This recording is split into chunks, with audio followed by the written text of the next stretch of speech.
Welcome to our channel. Today we how to reset your financial goals with Betterment, detailed guide step by step clearly. To reset your financial goals with Betterment, begin by logging into your Betterment account. Once logged in, navigate to the Goals section of the dashboard. Review your current goals to assess which ones need adjustment. Click on any goal you wish to modify for further details. Analyze your progress to date and identify areas for improvement.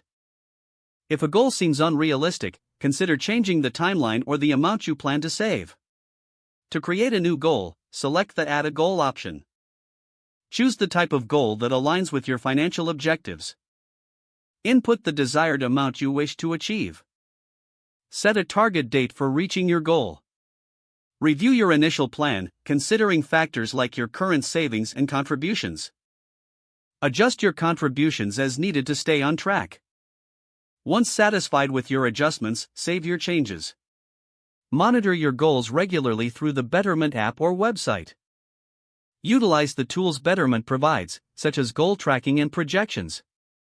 If necessary, consult Betterment's resources for additional tips and strategies. Stay flexible and be prepared to reassess your goals as your financial situation evolves. If the page does not load, refresh the browser or try again in a private or incognito window.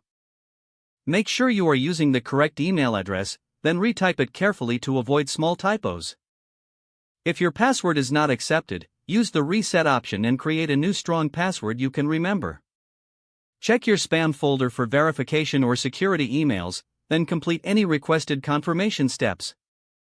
Enable two-factor authentication if available to improve account security and reduce unauthorized access risk.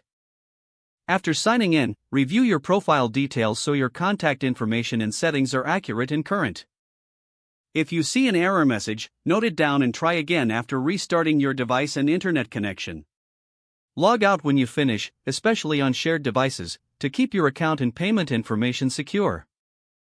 If the page does not load, refresh the browser or try again in a private or incognito window. Make sure you are using the correct email address, then retype it carefully to avoid small typos. If your password is not accepted, use the reset option and create a new strong password you can remember. Don't forget to like this video and subscribe to our channel for more step-by-step tech guides.